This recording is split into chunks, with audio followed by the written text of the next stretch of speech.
So this morning, we got a good compliment from Dave Hughes.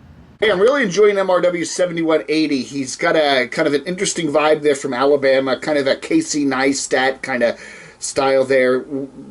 Cool video here, what the North thinks about the South. You know, they're all, inbred. No. Anyway, but there he is. Yeah, he was kind of perturbed, MRW, that you don't show the channels you subscribe to anymore. You know, I can't tell if you're watching me.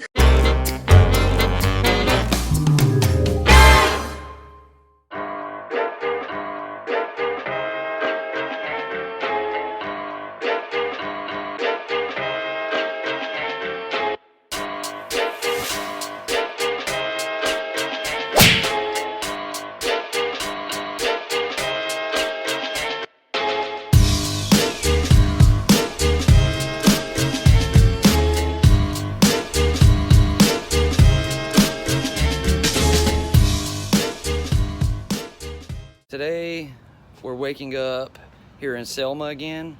I want to take a special look at the Edmund Pettus Bridge, and then I'm going to make a few stops on our way home. The Edmund Pettus Bridge was built in 1940, and it's named after Edmund Pettus, who was a brigadier general for the Confederate Army during the Civil War, and he later became a U.S. Senator for the state of Alabama.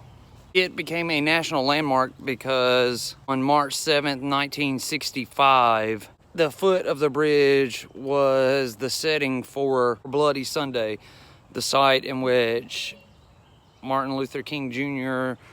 was organizing the march, and the Alabama State Troopers and Dallas County Sheriff's Department beat them and hurt them and injured them just for wanting to be able to vote. It became a national landmark because of its history involving the civil rights movement and that horrible Sunday. When I was here last time, I wanted to fly my drone around it, but it was raining on me. So while I'm here this morning, I'm gonna go ahead and launch my Mavic and get some shots of it before we leave Selma here in a few minutes. You can see here's the Edmund Pettus Bridge. There's a famous shot of President Barack Obama standing here facing the opposite direction, speaking to a crowd on the anniversary of Bloody Sunday. That's how we honor those on this bridge.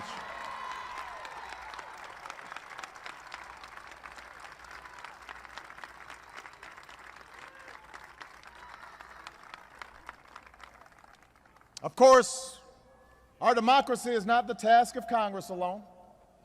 But I've covered parts of that before. Today I want to spend a little bit more time on the bridge itself.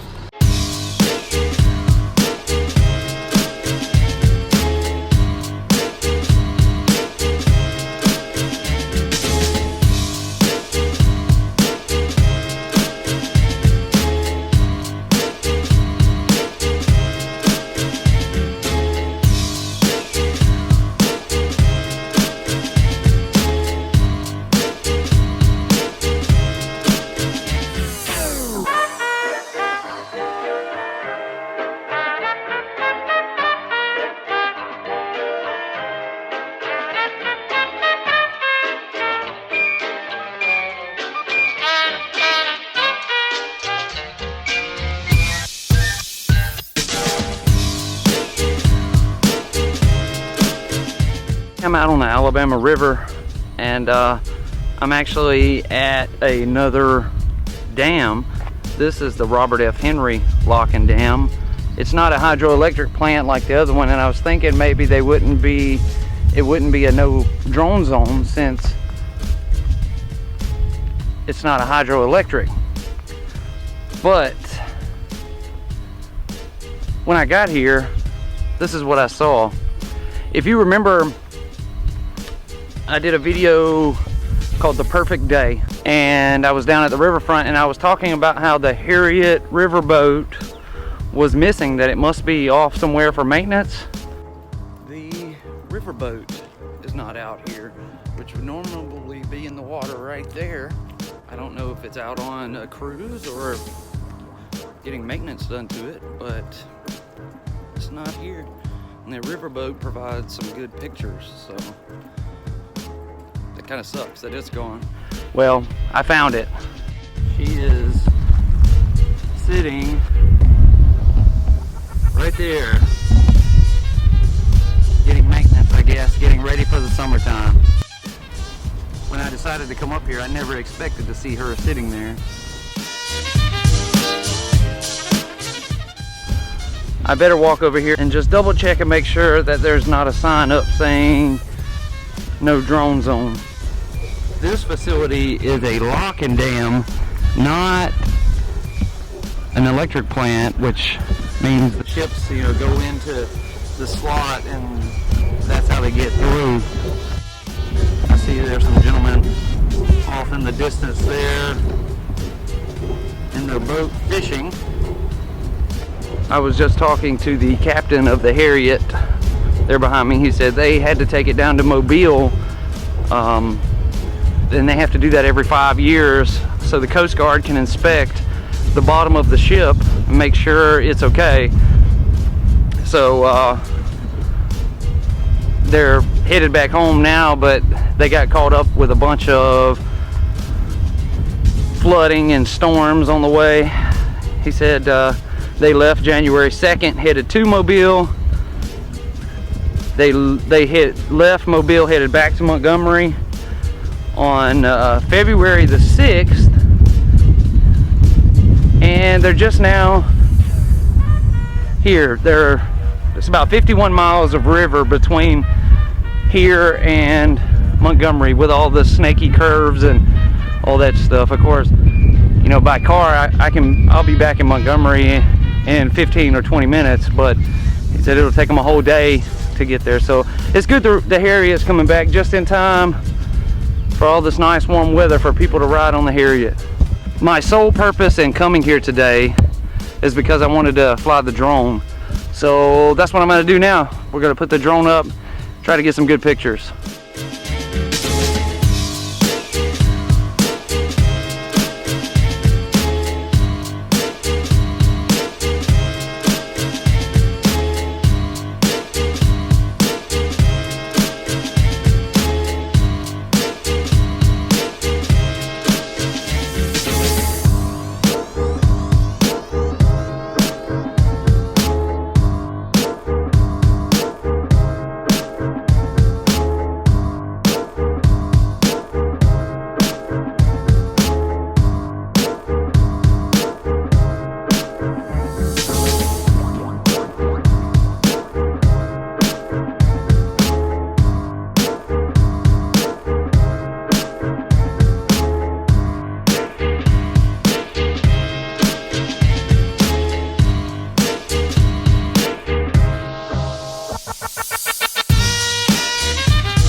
I have not been to one of these since I was a little kid.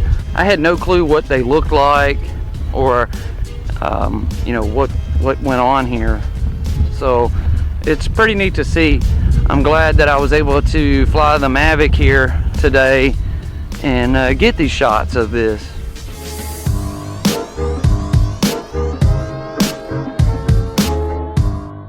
I have made it in from the lock and dam. So last year, sometime around September, I posted this video right here. Softball is over. Well, today, my daughter, we've already signed her up, and today is the tryout so she can get put on a team. So that's where we're going right now. Here we are at softball tryouts. It seems like just yesterday we were finishing last season. All right, so that's gonna do it for this episode. I'm gonna go ahead and end the video now. I want to thank you all for watching. Sorry about all the drone shots, but it was a beautiful day and a perfect place to fly my drone, as I got some really good shots from around the dam. So thank you all for watching. I'll see you tomorrow. You have a good night.